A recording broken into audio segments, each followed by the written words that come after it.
어머니를 둔기로 때려 숨지게 한 세 자매가 검찰에 구속 기소됐습니다.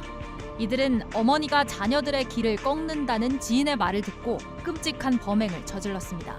세 자매가 이런 폐륜 범죄를 저지른 이유는 무엇인지 사건을 파헤쳐봅니다.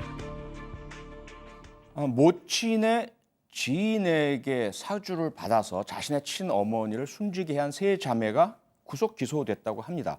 양지열 변호사, 도대체가 어떻게 된 사건입니까? 정말 납득하기 어려운, 이해하기 어려운 일인데 예. 상황은 이렇습니다. 지난 7월 24일이었다고 하는데요. 경기도의 한 카페에서 이 세 자매가 동업으로 운영하는 카페였다고 합니다. 예. 그곳에서 친어머니를 둔기로 폭행을 한 겁니다. 예. 근데 그 폭행이 무려 3시간이나 지속이 됐었고요. 결국 자정 무렵에 시작해서 한 새벽녘까지 폭행을 한 겁니다. 그러다가 이 어머니가 쓰러지고 나서 한 8시간가량이 지나서야 결국 상태가 좋지 않아서 신고를 했는데 네. 결국 병원을 옮겼지만 목숨을 잃은 겁니다. 처음에는 뭐 경제적 어려움을 어머니가 도와주지 않았다 이런 식으로 얘기를 했었고 예. 또 이 직접적으로 폭행을 한 것으로 보였던 이 큰딸만 구속을 했었는데 경찰이 사건 조사에 나서서 보니까 사실은 이 두 자매 다른 동생들도 역시 마찬가지로 범행에 가담을 한 것으로 봐서 추가 구속을 했고요. 네. 그렇게 이런 일을 벌인 뒤에는 또 모친의 지인의 입김도 작용을 했다고 하네요. 일단 뭐 모친의 지인의 역할이라든지 이후에 뭐 범행 동기라든지 하는 것들은 좀 따로 살펴보기로 하고요. 이 범행의 양태를 보면 양지열 변호사의 설명을 듣다 보니까 새벽녘에 3시간 동안 이런 것은 이건 우발적이라고 말할 수 없잖아요. 그리고 두 번째는 그렇게 해서 쓰러진 모친에 대해서 8시간 동안 방치하다가 이후에 신고를 했다는 거 아닙니까? 그러면 이런 것들은 법적으로 보실 때 어떻게 평가를 하세요? 결국 이 부분은 뭔가 그러니까 이게 뭐 정상적이지 않다는 의미가요. 이들이 예. 뭐 심신미약이나 상실이나 이런 말씀을 드리는 게 아니라 예. 뭔가 사고방식 자체가 어떤 완전히 그 지배적인 잘못된 어떤 사고방식에 빠져 있지 않았을까. 아까 이제 잠깐 언급을 한 것처럼 모친의 지인이라는 사람의 입김에 네. 어떠했길래 얼마나 잘못된 생각을 불어넣었길래 예. 그리고 이 가혹행위 자체도 시간이 굉장히 길어요. 그러니까 이게 뭐 단순하게 우발적으로 짧은 시간에 굉장히 큰 폭력을 가했던 게 아니라 지속적으로 3시간이나 고문을 한 거거든요. 그러니까 아니 예를 들어서 뭐 격분하는 말을 들었다 네. 또는 뭐 뺨을 맞았다 이래서 욱해서 하는 행동이라면 순간적이 할 텐데 3시간 동안의 그런 구타와 폭력이라면 이것은 결국 우발적인 행동이 그렇죠. 아니잖아요. 우발적이지도 않고 예. 그리고 나서 또 그렇게 정말 끙끙 앓고 있었을 어머니를 8시간이나 그걸 지켜보고 있었다는 게 그러니까요. 도저히 3명의 자매가 어허. 이해가 가지 않아서 이 부분은 정말 아마 범죄 심리를 전공하신 입장에서도 네. 정말 드문 사례가 아닐까 싶습니다. 드뭅니다. 그리고 상당히 좀 그 디테일을 봐야 하겠지만 아직까지는 좀 이해하기 어렵고요. 또 하나가요, 김영선 기자. 모친의 지인의 사주를 받았다. 뭐 어떻게 사주를 받았는지 모르겠지만 자신의 친어머니를 세 자매가 함께 이렇게 극악무도한 폭행을 저질러 가면서 살해하기까지는 뭔가 이 모친의 지인과 특수한 관계가 있지 않았을까? 그냥 단순하게 어떤 한두 마디 말로 이루어지기는 어려운 범행 아닌가라는 생각이 들어요. 맞습니다. 실제로 특수한 관계가 있었는데요. 네. 알고 보니 이 어머니의 친어머니의 지인이요, 이 60대 여성은 이 세 자매와는 물론이고 모친과도 금전적으로 조력을 해주는 그런 네. 관계였다고 합니다. 어허. 그래서 검찰이 조사한 바에 따르면 이 자매들이 자신의 어머니보다는 오히려 이 60대 여성을 더 따르는 그런 관계였다고 하고요. 예. 또 정신적으로도 이 60대 여성에게 사실상 종속되어 있는 상태였다라고 예. 판단을 했습니다. 결국 이 60대 여성이 그 범행 바로 직전에 니네 엄마가 지금 길을 꺾고 있다, 너네들의. 길을 꺾고 있다. 네, 너를 지금 재벌가나 정치인과 배우자를 만나게 해줄 수 있는데 예. 지금 너희 엄마가 길을 꺾고 있어서 안 되겠다, 혼을 내줘야겠다. 라는 말을 했다고 하고요. 이 세 자매는 사실상 지시와 복종 관계여서 어허. 이 어머니에도 혼을 내줘야겠다는 이 말을 따른 것으로 이렇게 보고 있습니다. 네, 그러니까 30년 정도의 오랜 기간을 걸쳐서 어릴 때부터 이 모친의 지기에게 어쩌면 길들여지고 세뇌당하고 금전적 지원이라는 것을 통해서 집에 정복당하지 않았을까 싶긴 한데요.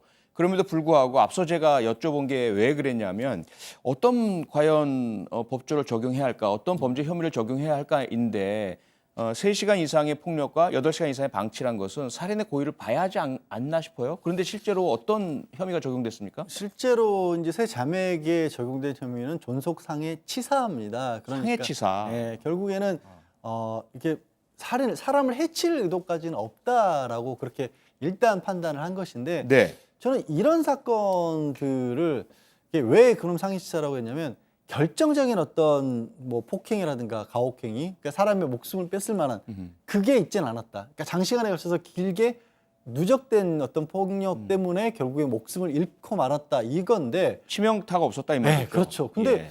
이런 어떤 구형이나 판례들이 굉장히 많습니다만 이런 예. 부분을 저는 이게 과연 치사로 봐야 되느냐. 그러니까요. 사람을 오히려 고통받는 입장에서는요. 더 심하죠. 더 심하죠. 그럼요. 그러니까 예.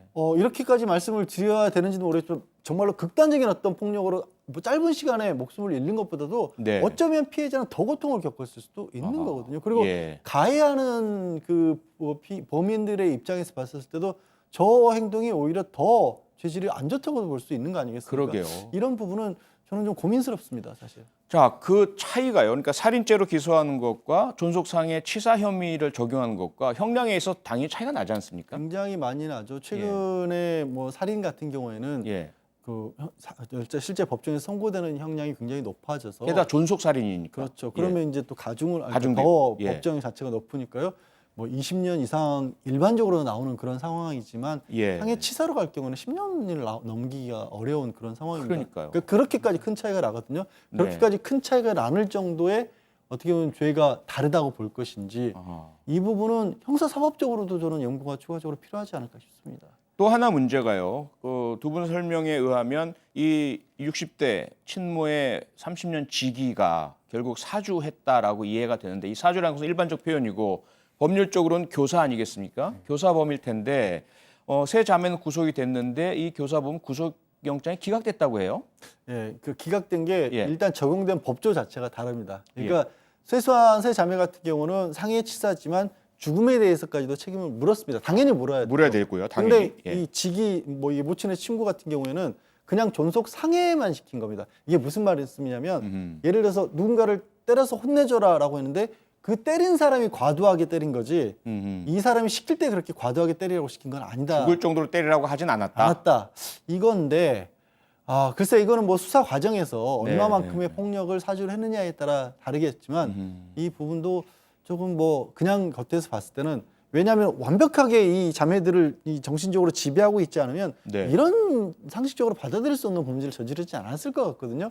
그런 부분들이 조금 아쉬워 보이긴 합니다. 그러니까 제가 이렇게 법조인들하고 좀 부딪히는 영역이 바로 여기에 있어요. 이게 지금 법적인 적용은 존속상해 치사, 거기다가 이 교사 행위자는 죽음엔 책임을 묻지 않는다. 법적으로는 그게 맞는지 모르겠지만 이 범죄 심리적 차원에서 보자면 거꾸로거든요. 오히려 30년간을 지배 통제해온 이 직이 이 친모의 피해자의 친구 이 사람이 오히려 이 범행 전반에서 가장 커다란 책임을 져야 하지 않을까.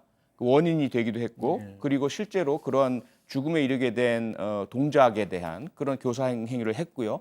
그런데 법적으로는 전혀 그게 아니다라는 말씀을 자꾸 듣거든요. 이런 사건처럼. 저는 그래서 예. 이런 부분들은 말씀드린 것처럼 조금은 더 면밀하게 봐야 한다. 네. 왜냐하면 그 세 사람이 어찌 보면 이 모친의 지인이라는 사람에 의해서 그런 범죄를 저지르게끔 만들어진 존재일 수도 있는 거거든요. 네, 또 흉기를 만들어냈다라면 흉기를 만든 사람에게 더 무거운 책임을 물을 수 있어야 되는 건데 그러니까요. 직접적으로 범행을 저지르지 않았다는 이유로 그리고 예견을 못했다. 그러니까 정말 그 어떤 얘기를 했을까? 그냥 단순하게 혼내줘라만 했을까? 아니면 정말 정신을 차릴 만큼 아주 따끔하게 뭐 이런 걸 했을까?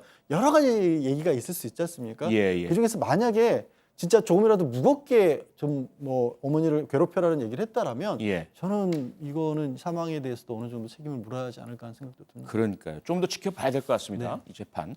지금까지 모친의 30년 지기의 사주를 받아서 벌어진 세 자매 모친 살인 사건의 전말을 짚어봤습니다.